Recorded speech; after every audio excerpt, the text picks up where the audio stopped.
It's the beginning of a long legal process, but lawyers for 34,000 ANZ customers say it's a huge step in the right direction.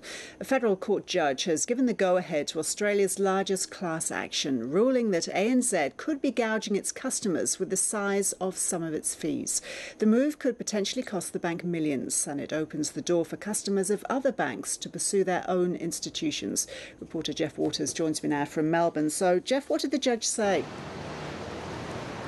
Well, effectively, Ros, this judgment allows this big court action to go ahead, but only on 4 of the 17 points that the customers were originally complaining about. And those 4 points all relate to charges on late payments for credit cards.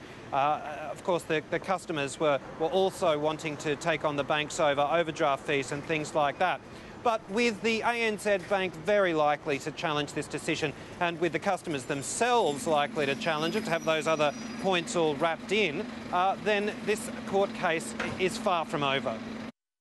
There'll be almost certainly appeals on the fees that we've won on. There'll be proceedings to determine whether or not they're extravagant. On the fees that we've lost on, we have other arguments. So this was one small step in the litigation, but I want to tell you it's one great leap for Australian consumers. And Jeff, what has been the ANZ's defence? Well, throughout this case, which is now a year old, or about a year old, the ANZ has been arguing that its fees that it charges to its customers for late payments, etc., are reasonable and are not exorbitant or unconscionable, as is being argued by the opposing legal team. But we'll soon hear from ANZ what their next step is. And Jeff, are other banks now in the firing line for similar action?